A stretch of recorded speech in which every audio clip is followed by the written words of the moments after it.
The wind screams across the ice at 40 miles per hour. It is June 27th, 1931, and a Norwegian vessel called the Heimland sits anchored in a fjord that has no name on any official map. 5 men stand on frozen ground that has not seen human footprints in decades. They carry a flag. They carry a proclamation. And in the next 3 hours, they will ignite a crisis that exposes the fragile architecture of sovereignty itself. The leader raises the Norwegian standard. His voice is swallowed by the Arctic void as he reads the words prepared for him by men in Oslo who have never touched this ice. He declares this territory, a desolate stretch of eastern Greenland, to be Norwegian soil. He names it Erik Raude's land, after Erik the Red, the Viking who first brought Europeans to these shores 1,000 years before. In Copenhagen, diplomats will soon call this an act of piracy.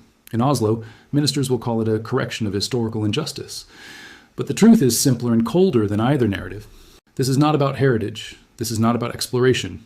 This is about fish. This is about whales. This is about the mathematics of a small nation drowning in the aftermath of the Great War, grasping for anything it can convert into currency. To understand why Norway gambled its international reputation on a frozen wasteland, you must first understand what the world looked like to Oslo in the late 1920s.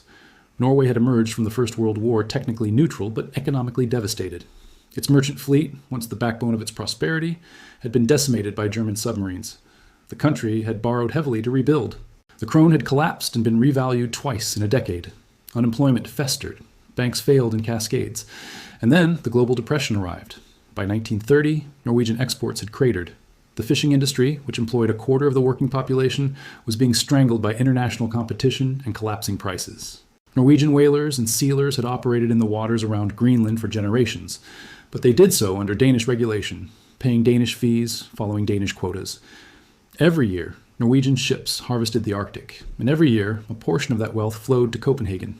This was not merely an economic irritation. It was, in the eyes of Norwegian nationalists, a colonial humiliation imposed by a former overlord, because Norway and Denmark had not always been separate countries. For 4 centuries, Norway had been a subordinate territory of the Danish crown. When that union dissolved in 1814, Denmark kept all the overseas possessions, Greenland, Iceland, the Faroe Islands, despite Norwegian claims that these territories had been Norwegian before they were ever Danish. The settlement of 1814 was not negotiated. It was imposed by the great powers at the Congress of Vienna. Norway was handed to Sweden like a parcel. Its Atlantic heritage was stripped away and given to Copenhagen as compensation for Denmark's losses during the Napoleonic Wars. The Arctic was traded like a debt payment because, in 1814, that is exactly what it was. A century later, the wound still festered. The man who transformed this resentment into policy was a geologist named Adolf Hoel.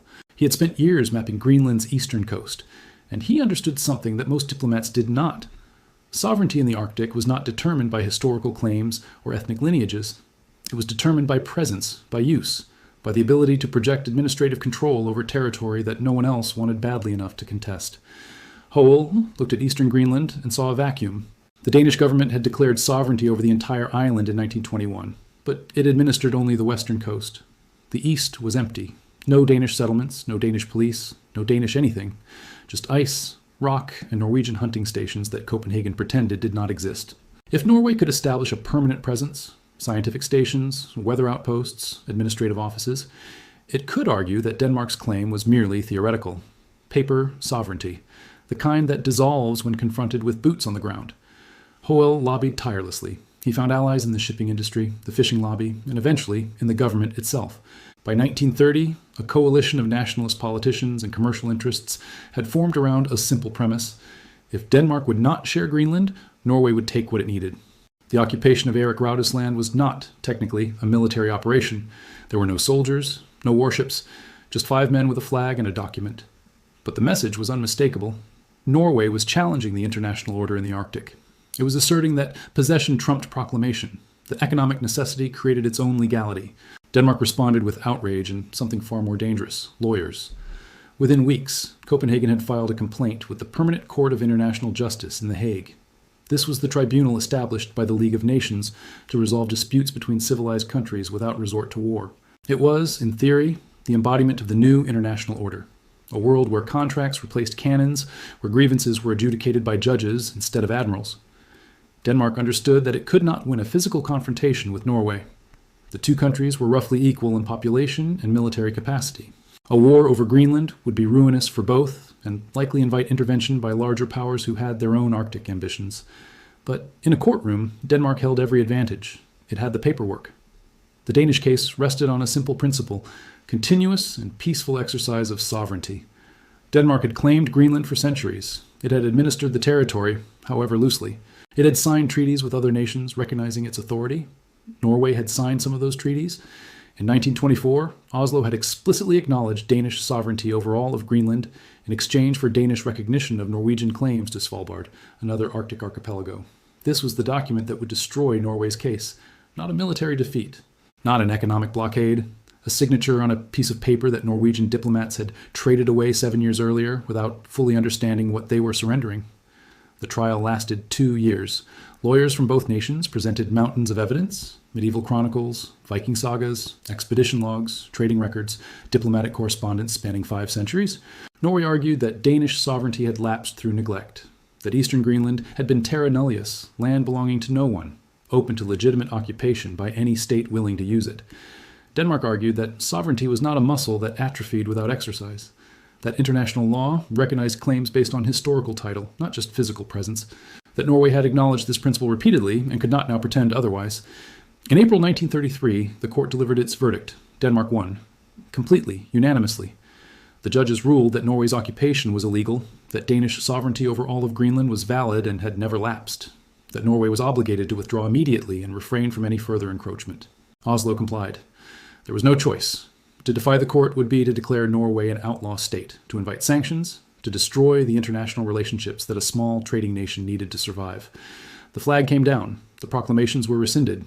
Norwegian hunters continued to work Greenland's waters, but they did so as guests, subject to Danish law, paying Danish fees. The nationalists who had orchestrated the occupation were discredited. Adolf Hoel retreated into academic obscurity. The politicians who had supported him quietly distanced themselves.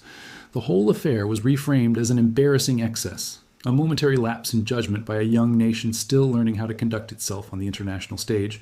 But the true cost of Norway's failure would not become apparent for another decade.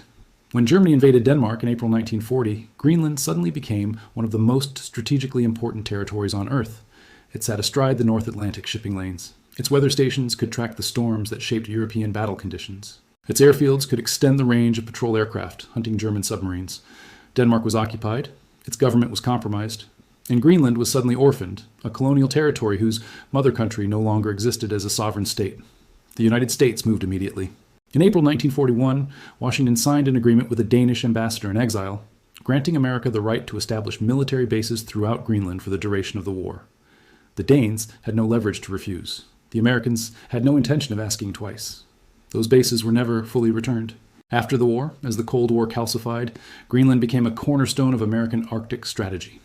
The Thule Air Base, constructed in 1951, was one of the most important installations in the entire U.S. defense network, a launching point for bombers that could reach the Soviet Union over the polar route, a listening post for early warning radars, a symbol of American power projected into a region that had once been exclusively European.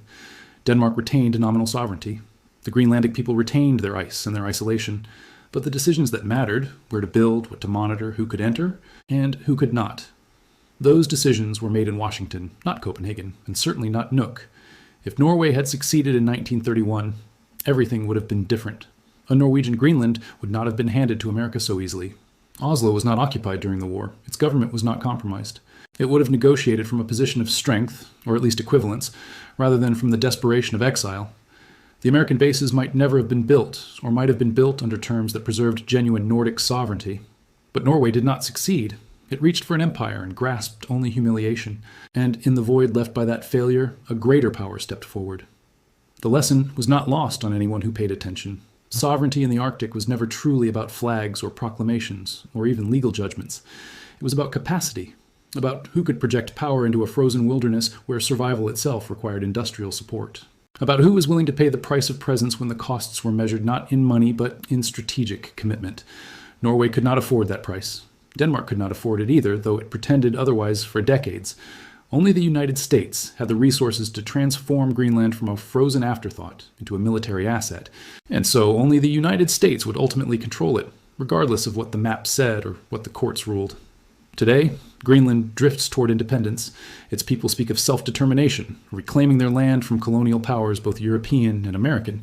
And in Washington, strategists speak of purchasing the island outright, as if sovereignty were simply another commodity to be traded when the price was right. Perhaps it is. The Norwegians understood this in 1931, even if they executed their understanding poorly. They saw that international law was a fiction maintained by consensus, that sovereignty was a commodity bought with presents and enforced with power, that small nations survived only by attaching themselves to larger ones, or by being too inconvenient to conquer. They were not wrong. They were simply too weak to act on their insight. The Arctic belongs to whoever is willing to pay for it, in blood, in treasure, in the slow accumulation of infrastructure and obligation that transforms a claim into a fact. Norway tried to pay with boldness and historical grievance. It was not enough. Denmark tried to pay with lawyers and paperwork. That too proved insufficient when a real power arrived with checkbooks and aircraft carriers. The ice does not care who claims it. The ice only remembers who stayed. And in the end, the frozen north taught the same lesson it has always taught, that ambition without capacity is just a flag in the wind, and that the true owners of the earth are never the ones who plant flags, but the ones who build the roads that make those flags worth reaching. Norway did not lose Greenland in a courtroom in 1933. Norway lost Greenland the moment it believed that sovereignty could be seized without the power to hold it.